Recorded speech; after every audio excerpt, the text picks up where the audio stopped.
Welcome to special analysis. నేను రమ్మ మండవ. ఈరోజు అనాలిసిస్లో భాగంగా మనం తీసుకోబోతున్న టాపిక్ ఏంటంటే, ఈరోజు అనాలిసిస్ నేను ఒక టైటిల్ పెట్టున్నాను, మళ్ళా ఒక తెలంగాణ మేధావి వచ్చాడు అమరావతి మీద పడి ఏడవడానికి అని చెప్పేసి నేను టైటిల్ పెడతాం జరిగింది. ఆ అంశం గురించి ఈరోజు మనం మాట్లాడుకుందాం. నా వీడియోలు ఫాలో అయ్యే వాళ్ళందరికీ కూడా ఐడియా ఉండుంటుంది. ఈ రీసెంట్గా నేను ఒక వీడియో పెట్టాను, తెలంగాణ మేధావుల పేరుతో అమరావతి మీద పడి ఏడుస్తూ ఉన్నారు అని చెప్పేసి ఒక వీడియో పెడితే, ఆ వీడియోకి వచ్చిన కమెంట్స్ చూసిన తర్వాత నాకు కూడా చాలా పాజిటివ్గా అనిపించింది. అమరావతి విషయంలో కావచ్చు, మిగతా అంశాల్లో కావచ్చు, నిజంగా ఏపీ ప్రజలు పొలిటీషియన్స్ కంటే ఎంత స్మార్ట్గా ఉన్నారు, ఎంత తెలివితో ఉన్నారు అనేది నాకు అర్థమైంది. ప్రతి ఒక్కరు కూడా ఆల్మోస్ట్ మెజారిటీ కామెంట్స్ అన్నీ కూడా ఆ వీడియోకి మద్దతు తెలుపుతూ కామెంట్స్ రావడం జరిగింది. అంటే అమరావతిని ఎవరైనా సరే వేలెత్తి చూపించినా ఈరోజు అటు ప్రభుత్వమో ఇటు ప్రతిపక్షాలు వీళ్ళు కాదు, ప్రజలే ఒప్పుకునేలాగా లేరు అక్కడ. ఎందుకంటే ఆ అమరావతి అనే దాన్ని ఒక ఎమోషన్ లాగా వాళ్ళు ఫీల్ అవుతూ ఉన్నారు, ఒక సెంటిమెంట్గా ఫీల్ అవుతూ ఉన్నారు. ఈరోజు ఒక రాష్ట్రం ఏర్పడిన తర్వాత అమరావతి రాజధాని అనే అంశానికి 12 ఏళ్లకి చట్టబద్ధత వచ్చింది అనే అంశాన్ని కూడా గేలి చేసే ప్రయత్నం చేస్తూ ఉంటే, ఎందుకు వచ్చింది అనేది కూడా ఇక్కడ క్వశ్చన్ అవుతూ ఉంది. ఎందుకు ఇన్ని రోజులకి కేంద్రం కూడా దీనికి రాజముద్ర వేసింది అనే అంశం కూడా అందరికీ క్లారిటీ ఉండే ఉంటుంది, ఈ సూడో మేధావులకు తప్ప. అయితే ఈ అంశం పట్ల మాత్రం రాష్ట్ర ప్రజలు ఎంత కన్విక్షన్తో ఉన్నారు. కేవలం చాలామంది అనుకున్నారు అమరావతి నిజంగానే జగన్మోహన్ రెడ్డి చెప్పినట్టు ఒక కులానికి ఆపాదించడమో, లేకపోతే దాన్ని ఒక భ్రమరావతిగా గ్రాఫిక్స్ పేరుతో చంద్రబాబు నాయుడు సృష్టించారనే చెప్పుకోవడమో, అలా అప్పుడు వైఎస్ఆర్సీపీ నుంచి అలాంటి ప్రచారం జరిగిన క్రమంలో ఇట్లాంటి చర్చ జరుగుతూ ఉండేది గతంలో. అయితే ఇప్పుడు ఈ విషయం మొత్తం కూడా అటు చంద్రబాబు నాయుడు కానీ, ఇటు మొన్నటి ఎన్నికల్లో రాష్ట్ర ప్రజలు కానీ అమరావతికి సంబంధించి ఇలాంటి అనుమానాలు ఎవరన్నలో అన్నా ఉంటే వాడిని పటాపంచలు చేసే ప్రయత్నం చేశారు. కూటమి ప్రభుత్వానికి 1 సైడ్ మ్యాండేట్ ఇవ్వడం ద్వారా కూటమి ప్రభుత్వానికి 3 ప్రాంతాల నుంచి, రాష్ట్రంలోని అన్ని ప్రాంతాల నుంచి ఆ స్థాయిలో ఓట్ బ్యాంక్ వచ్చిందంటే కూటమి ప్రభుత్వ విధానం ఏంటి? ఆ రోజు ఏం చెప్పింది? ఎన్నికలకు వెళ్ళక ముందు అమరావతి రాష్ట్రానికి ఏకైక రాజధాని అని చెప్పింది. దానికి ప్రజలు మద్దతు తెలిపారు, 1 సైడ్ మ్యాండేట్ ఇచ్చారు. అంటే ఏంటి? మొత్తం రాష్ట్రం అంతా అమరావతి వైపు నిలబడిందని కదా. అందుకే ఈరోజు కూడా అమరావతి గురించి టాపిక్ వస్తే కేవలం అమరావతి కోసం భూములు ఇచ్చిన వాళ్ళు, అమరావతి కోసం భూములు త్యాగం చేసిన రైతులు ఒక్కరిదే కాదు అమరావతి అంటే. ఈరోజు ప్రతి ఒక్కరిది, ఆంధ్రుడిగా ఫీల్ అయ్యే ప్రతి ఒక్కరిది కూడా అమరావతి రాజధాని. అందుకే ఈరోజు రాజధానికి రాజముద్ర పడుతుంది అంటే అంత ఎమోషనల్గా తీసుకుంటుంది ఏపీ, అంత ఎమోషనల్గా కనెక్ట్ అవుతున్నారు ఏపీ ప్రజలు. అందుకే అమరావతికి సంబంధించి ఏ వీడియో వచ్చినా అంతే స్థాయిలో వాళ్ళ వాయిస్ వినిపించే ప్రయత్నం చేస్తూ ఉన్నారు. అమరావతికి సంబంధించి ఎవరు వ్యతిరేకించినా అంత కలిసి కట్టుగా నిలబడతా ఉన్నారు. ఇక్కడ మీకు చాలా మందికి ఏం గుర్తొస్తూ ఉంది? ఆ రోజు తెలంగాణ ఉద్యమ సమయంలో, తెలంగాణ మలిదశ ఉద్యమ సమయంలో మొత్తం సకల జన సమ పేరుతోనో సబ్బండ వర్గాలు కూడా రోడ్డు మీదకి వస్తే కానీ తెలంగాణ ఉద్యమ ఆకాంక్ష సాకారం కాల. ఈరోజు అమరావతి విషయంలో రోడ్డు ఎక్కాల్సిన అవసరం లేకుండానే అంతమంది ఈ రోజున 1 సైడెడ్గా రాష్ట్రం అమరావతిని గర్వంగా తలెత్తుకొని చూసేలాగా చేస్తూ ఉన్నారు. అంత 1 సైడ్ మద్దతు తెలుపుతూ ఉన్నారు అమరావతికి అనేది ఈరోజు మనం న్యూస్ ఫాలో అయినా కూడా మనకు అర్థమవుతూ ఉంటుంది. పొలిటికల్ పార్టీసో, లేకపోతే ప్రభుత్వం వైపు నుంచో, లేకపోతే గెజిట్ నోటిఫికేషన్లో, లేకపోతే కేంద్రం ఆమోద ముద్రో, వీటన్నిటికంటే ఈరోజు అమరావతి అంటే ఒక ఎమోషన్. అలాంటి ఎమోషన్ని మేధావుల పేరుతో కొంతమంది దిక్కుమాలిన వాళ్ళంతా, సారీ టు సే ఈ వర్డ్ వాడుతున్నందుకు ఒక జర్నలిస్ట్ అయ్యుండి, కావాలనే అమరావతిని టార్గెట్ చేసే ప్రయత్నం చేస్తున్నారు. దాన్ని ఎలాగైతే జగన్మోహన్ రెడ్డి 5 ఏళ్ల పాటు ఒక గోబెల్స్ ప్రచారం చేసి లేని దాన్ని ఉన్నట్టుగా చేశారు చంద్రబాబు నాయుడు, దాన్ని గ్రాఫిక్స్లో నిర్మించారు అని చెప్పి పదే పదే దాన్ని ఒక గోబెల్స్ ప్రచారం లాగా చేసి ఆ రోజు దాన్ని అమరావతి అసలు ఎక్కడ ఏమీ లేదు అని ప్రూవ్ చేసే ప్రయత్నం చేశారు. ఒక భ్రమరావతి అనే దాన్ని నిజం చేసే ప్రయత్నంలో జగన్మోహన్ రెడ్డి సక్సెస్ అయ్యారు. కానీ ప్రజలు వాస్తవాన్ని గ్రహించి ఈరోజు అతని మీద రివోల్ట్ అయితేనే కదా అతనికి 11 సీట్లు వచ్చాయి. కానీ ఇక్కడ మళ్ళా అమరావతి మీద అదే విషయం చిమ్ముతున్నారు. ఇలాంటి విషయం చిమ్మొద్దు, ఎవరు దాన్ని కదిలించొద్దు అనే కదా కేంద్రం కూడా రాజముద్ర వేసింది ఈ రోజున రాష్ట్రం కోరిక మేరకు. అయినా సరే ఈ తెలంగాణ సూడో మేధావులు, వీళ్ళు మేధావులు కాదు, సూడో మేధావులు వీళ్ళు. అసలు జర్నలిస్టులను వీళ్ళు ఎలా పిలిపించుకుంటున్నారో కూడా నాకు అర్థం కావట్లా. పొలిటికల్ పార్టీస్ని మనం పక్కన పెడదాం. రాష్ట్రానికి 12 ఏళ్ళు అవుతుంటే రాష్ట్రం విడిపోయి రాష్ట్రానికి ఒక రాజధాని ఉండొద్దా? రాజధాని ఈరోజు ప్రపంచ పటంలో పెట్టేందుకు ప్రభుత్వం ముందుకు వస్తుందా, లేకపోతే అటు కేంద్ర ప్రభుత్వం రాజముద్ర వేసిందా అని పక్కన పెడితే అసలు రాష్ట్రానికి రాజధాని అమరావతి పేరెత్తిని మీకు ఎందుకు అంత ఏడుస్తూ ఉన్నారు? అమరావతి మీద పడి ఎక్కడి నుంచి వస్తున్నాయి ఏడుపులన్నీ? మీకు ఇంత అసూయ ఎందుకు, ఇంత అక్కస ఎందుకు మీకు రాష్ట్ర రాజధాని అంటే? రాష్ట్రం విడిపోయిన తర్వాత, రాష్ట్రం విడిపోయే సమయంలో అప్పులన్నీ కూడా ఆంధ్రాకి, ఆస్తులన్నీ కూడా హైదరాబాద్కి ఇచ్చారనే చర్చ జరిగినా ఆంధ్రలో ఎవరు కూడా హైదరాబాద్ మీద పడి ఏడవలేదే ఇప్పుడు దాకా. పోనీ ఆంధ్ర జర్నలిస్టులను విడదీస్తూ ఉన్నారు మీరు. ఇప్పుడు దాకా తెలంగాణ జర్నలిస్టులు కూడా కులాలని, మతాలని, ప్రాంతాలని ఆపాదిస్తారు మీరు. ఏ ఇష్యూ జర్నలిస్ట్ అనేది యూనివర్సల్ కదా, జర్నలిజం అనేది ఎక్కడ ఏ ఇష్యూ మీదైనా మాట్లాడే రైట్ ఉంటుంది. ఈరోజు మనం అమెరికా ఇరాన్ యుద్ధం గురించి కూడా మాట్లాడుతూ ఉన్నాం. మీరు ఆంధ్ర జర్నలిస్టులు, తెలంగాణ జర్నలిస్టులను విడదీస్తూ ఉన్నారు. నేను అందుకే కావాలని అది చెప్పడానికి నేను తెలంగాణ మేధావిని పెడతాం జరిగింది. ఇక్కడ ఈరోజు హైదరాబాద్లో ఇంత పెట్టుబడులు వస్తూ ఉంటాయి, హైదరాబాద్ ఈరోజు ప్రపంచ పట్టణంలో ఉంటే ఏపీ నుంచి ఎవరు వచ్చి హైదరాబాద్ మాది అంటమో లేకపోతే హాయిగా బతుకుతున్నారు ఇక్కడ అందరూ ఏపీ నుంచి వచ్చిన వాళ్ళు ఇంక్లూడింగ్ అస్.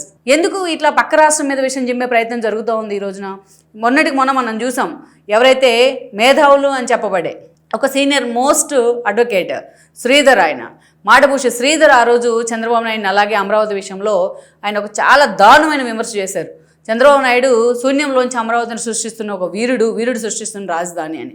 ఒక తెలకపల్లి రవి, అదేవిధంగా మనం చూస్తే మొన్న నేను ఇంకొక పేరు కూడా పెట్టున్నాను, తెలకపల్లి రవితో పాటు ఒక నాగేశ్వర్, ప్రొఫెసర్ నాగేశ్వర్, ఇలాంటి వాళ్ళంతా. మళ్ళీ వీళ్ళకి తోటి ఈ రోజున దేవులపల్లి అమర్, ఆయనకి ఒక సుదీర్ఘ జర్నలిస్టిక్ హిస్టరీ ఉంది. అనేక పేపర్లో ఆయన పనిచేయడం జరిగింది. జగన్మోహన్ రెడ్డి మీడియాలో కూడా పనిచేశారు. జగన్మోహన్ రెడ్డి అధికారంలో ఉన్నప్పుడు ఈయన జాతీయ మీడియా సలహాదారుగా పనిచేశారు వైఎస్ఆర్సీపీ తరఫున జగన్మోహన్ రెడ్డి కోసం. ఓకే, జగన్మోహన్ రెడ్డి దగ్గర పనిచేశారు, జగన్మోహన్ రెడ్డి దగ్గర ఉద్యోగం చేశారు కాబట్టి, జగన్మోహన్ రెడ్డి దగ్గర జీతం తీసుకున్నారు కాబట్టి జగన్మోహన్ రెడ్డి అంటే ఆ గ్రాటిట్యూడ్ ఉండటం సహజమే, దాన్ని ఎవరు కూడా తప్పు పట్టం. కానీ మీరు ఆ లైన్ వరకే ఉండాలి కదా. మీరు మళ్ళీ వచ్చి అమరావతి మీద ఎందుకు పడతా ఉన్నారు? మీకు చంద్రబాబు నాయుడు అంటే ఇష్టం లేకపోతే, లేదు జగన్మోహన్ రెడ్డి అంటే ప్రేమ ఉంటే, ఆ ప్రేమను మీరు అతని దగ్గర పనిచేస్తూ చాటుకోండి, జీవితకాలం అతని దగ్గర పనిచేయండి గ్రాటిట్యూడ్తోని, అతను ఇచ్చే జీతం తీసుకుంటూ. కానీ ప్రతిసారి మీ టర్న్ అంతా కూడా అమరావతి మీదకి ఎందుకు వెళ్తా ఉంది? మీ మధ్య ఏమైనా ఉంటే మీరు చూసుకోండి. రాష్ట్ర ప్రజలు ఒక ఎమోషన్లో ఫీల్ అవుతున్న అమరావతి మిమ్మల్ని ఏం చేస్తూ ఉంది ఈరోజు? ఈ విషయం కక్కుడేంది? ఈ రకంగా అమరావతి మీద పడి ఏడవడం ఏంటి? మీకు బుర్ర బుద్ధి ఏమైనా ఉన్నాయా? ఏం రాస్తున్నారు మీరు? హెడ్డింగ్ ఏం పెట్టారు? ఆయన మన తెలంగాణ అని ఒక పేపర్ కోసం ఆయన ఒక ఎడిటోరియల్ రాయడం జరిగింది. భళా బాబు గారి ఊహాలోకం అని ఆయన టైటిల్ పెట్టారు. ఎవరైతే మాటభూషి శ్రీధర్ ఆ టైటిల్ పెట్టారో సేమ్ కొంచెం యాజ్ ఇట్ ఈస్గా అదే టైటిల్ ఈయన కూడా పెట్టే ప్రయత్నం చేశారు.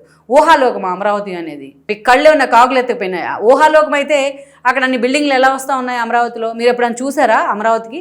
ఒకసారి రండి, మేము తీసుకుపోతాం ఛార్జీలు పెట్టుకొని. మీరు అమరావతిలో ఈరోజు కేంద్ర ప్రభుత్వం కూడా తన కార్యాలయాలు కట్టడానికి ముందుకు వచ్చింది కదా. సెంట్రల్ సెక్రటరీ కట్టడానికి నిధులు కూడా మంజూరు చేస్తూ ఉంది. డిపిఆర్ కూడా పంపించున్నారు ఈ రోజున క్యాబినెట్ ఆమోదం ముద్ర కోసం. రాష్ట్ర ప్రభుత్వం వైపు నుంచి ఏమి జరగట్లేదు అమరావతిలో. సిటీ యాక్సెస్ రోడ్లు కంప్లీట్ కాలేదా? మీరు చూసారు అసలు అమరావతికి ఎప్పుడు వెళ్ళారు మీరు? ఏ రోడ్డు ఎటువైపు ఉందో తెలుసా అమరావతికి? కనీసం సెక్రటేరియట్ అసెంబ్లీ గతంలోనే చంద్రబాబు నాయుడు కట్టారు, ఇదే షాపూర్జీ పల్లంజీ వాళ్ళు. మీరు చూసారా కనీసం ఎప్పుడన్నా వచ్చి? ఎప్పుడు తాడేపల్లిలో కూర్చోవడమో లేకపోతే ఢిల్లీలో జాతీయ సలహాదారు పేరుతో కూర్చొని జీతం చేసి జేబులు వేసుకోవడమో తప్ప మీకు అసలు అమరావతిలో ఏమున్నాయని, ఎక్కడున్నాయని, ఏమి ఇచ్చింది మీకు తెలివితేటలు? అసలు ఏ స్థాయిలో మీరు విషయం చెబుతూ ఉన్నారంటే ఒకరు మార్చుకుని ఒకరు అసలు అమరావతి మీద ఏంటిది అసలు? మీకు దమ్ము ధైర్యం ఉంటే మీరు అంటున్నారు కదా ఆంధ్ర జర్నలిస్టులు తెలంగాణ జర్నలిస్టులు అని. మీరు ఎవరైతే ఇష్టం వచ్చిన తెలంగాణ జర్నలిస్టులు తీసుకొని రండి, ఎక్కడైనా మీరే ఒక కాంక్లేవ్ పెట్టండి, ఒక డిబేట్ పెట్టండి. ఆంధ్ర జర్నలిస్టులుగా మేము ఒకరో ఇద్దరం వస్తాం, నాకు కూడా ఎవరు అవసరం లేదు, నేను ఒక్కదాని చాలు, ఒకరో ఇద్దరు వస్తాం, కూర్చుందాం. మనం ఎవరు నిజాలు మాట్లాడతారు, ఏంటి వాస్తవాలు అనేది మనం డిబేట్ పెడదాం దీని మీద. ప్రతిరోజు ఇలా మురికి జర్నలిజం, అసలు జర్నలిజం కాదు అది, మురికి జర్నలిజం, మురికి మేధావులు వీళ్ళంతా కూడా. ఇంత దారుణమైన కుసంస్కారం మీకు? ఊహాలోకం అది. హైదరాబాద్తో కంపేర్ చేస్తూ ఉన్నారు మీరు. హైదరాబాదు నైట్కి నైటే వచ్చేసిందా హైదరాబాదు? ఆ రోజు చంద్రబాబు నాయుడు హైటెక్ సిటీ అంటేనో, ఐబీఎం అంటేనో, మీరు ఇలాగే ఇన్ఫోసిస్ అంటేనో, లేకపోతే మైక్రోసాఫ్ట్ అంటేనే ఇలాగే ఏడుపులు ఏడ్చారు ఆ రోజు మీరు జర్నలిస్టులుగా ఉండి. మరి ఈ రోజు హైదరాబాద్ అద్భుతమని మీ నోటితో మీరే పొగుడుతూ ఉన్నారు. అంటే హైదరాబాద్ అనేది ఒక్క రాత్రితోనే అద్భుతం అయిపోయిందా? ఇన్ని రోజుల్లో పడిన కష్టం కదా హైదరాబాద్ అనేది? ఈ రోజు మీకు బుర్రా బుద్ధి రెండు ఉంటే ఆ బ్రాండ్ కూడా, హైదరాబాద్ బ్రాండ్లో కూడా చంద్రబాబు నాయుడు పేరు ఎవరు తీసేయలేంది. మీరు మాట్లాడతారు, మీ ఇలాంటి మేధావులంతా ఒక వ్యక్తి వ్యవస్థను ఎలా సృష్టిస్తారని మాట్లాడతారు. ఒక వ్యక్తి పూనుకుంటే కదా, అడుగు అడుగు కలిస్తేనే కదా వ్యవస్థ అయ్యేది. ఈ రోజు మీ కళ్ళ ముందు కనిపించట్లేదా సైబరాబాద్? అలాగే అమరావతి ఇప్పుడు అడుగు మొదలవుతోంది. ఆ అడుగును పూర్తి స్థాయిలో నరికేసే ప్రయత్నం చేశారు జగన్మోహన్ రెడ్డి. అందుకే కదా ఇంకెవరు వచ్చినా దాన్ని టచ్ చేయకుండా, కనీసం దాన్ని ముట్టుకోకుండా కదా చట్టపద్ధతి కల్పించారు. 12 ఏళ్ళు పట్టిందా అని పదే ఇదే మాట్లాడతారండి. 3 రాజధానులు అన్నప్పుడు మీరు మీ మేధావులు అనే వాళ్ళంతా ఏం చేస్తూ ఉన్నారు? గుడ్డి గుర్రాలకు పళ్ళు తోముతూ ఉన్నారా? మీరు జర్నలిస్టులు అని చెప్పేసి ట్యాగ్ లైన్లు పెట్టుకొని మీ ఇష్టం వచ్చినట్టు రాస్తూ ఉంటే మేము భయపడాలా మిమ్మల్ని చూసి? మేము జర్నలిస్టులమే. మీరు ఎంత దారుణంగా విషయం చెబుతూ ఉన్నారంటే, మీరు రాజకీయంగా జగన్మోహన్ రెడ్డిని ప్రమోట్ చేయాలనుకుంటే ఎంతైనా ప్రమోట్ చేసుకోండి, చంద్రబాబు నాయుడు తిట్టాలనుకుంటే ఎంతైనా తిట్టుకోండి. అది రాజకీయ విమర్శలకు మాత్రమో లేకపోతే మీ వ్యూస్ని ప్రజెంట్ చేసే ప్రయత్నం చేయండి. అమరావతి మీద, రాజధానికి ఇంకా మీలాంటి వాళ్ళందరూ కలిసి హైదరాబాద్తో సమానంగా అమరావతి ఎదగాలంటే ఎంతో కాలం పట్టొచ్చు. దానికి మన వైపు నుంచి మనం ఏం చేయగలం? ముఖ్యమంత్రికో ప్రభుత్వానికో ఒక సలహా ఇవ్వగలమా? అలా కదా మీరు ఆలోచించాలి. ప్రతిరోజు ఏదో క్రమంలో దాని మీద ఎడిటోరియల్స్ రాయడం, దాని మీద మీ చాపల్య మొత్తాన్ని, మీ పిచ్చితనం మొత్తాన్ని పెన్ను రూపంలో ప్రయోగించే ప్రయత్నం చేయడం, దాన్ని మెదడులో బలవంతంగా జనం మెదడులో ఎక్కించే ప్రయత్నం చేయడం. మళ్ళీ ఇక్కడ గట్టిగా ఇవ్వడం, జర్నలిస్టులు మాట్లాడితే ఆంధ్ర జర్నలిస్టులను విడదీసే ప్రయత్నం చేస్తూ ఉన్నారు మీరు. జర్నలిస్టులకు మతాలు ప్రాంతాలు అండగడతారా మీరు? తెలంగాణ ఉద్యమానికి మద్దతు ఇచ్చిన ఆంధ్ర జర్నలిస్టులు లేరా? ఇంత దారుణంగా ఒక మాడభూషి శ్రీధర్, ఒక తెలకపల్లి రవి, ఒక నాగేశ్వర్, ఒక ఈరోజు చూస్తే ఒక దేవులపల్లి అమర్, ఇంత దారుణంగా మీరు ఇంకేమైనా ఉంటే మీకు సంబంధించి ఏమైనా రిగ్రెట్స్ ఉంటే రాష్ట్రం పట్ల మీరు ఎవరితో మాట్లాడుకోవాలో వాళ్ళతో మాట్లాడుకోండి. అంతేగాని దయచేసి అమరావతిని మీరు ప్రతిరోజు దాన్ని నిజంగా ద్రౌపది వస్త్రాపహరణ బెటర్ మీరు చేసేదానికన్నా. అంత దారుణంగా అమరావతి మీద మీ ద్వేషం చూపిస్తూ ఉన్నారు, మీ విద్వేషం చూపిస్తూ ఉన్నారు. మిమ్మల్ని అసలు జర్నలిస్టులు, మేధావులు అని అనకూడదు. అసలు మిమ్మల్ని మీకు వేరే డిఫరెంట్ పేరు ఏదైనా పెట్టాలి. గోబెల్స్ అనే టైటిల్ అది మీకు చాలా తక్కువ. అది అసలు దయచేసి ఇలాంటి విష ప్రచారాలు, ఇలాంటి దారుణాలు, అమరావతి మీద పడి మీ ఏడుపులు ఆపండి. ఇట్లాగే ఏడుస్తూ ఉంటే ఇవన్నీ కూడా అమరావతికి దీవెనలే కాబోతున్నాయి. Please share, like and subscribe R24 Telugu YouTube channel.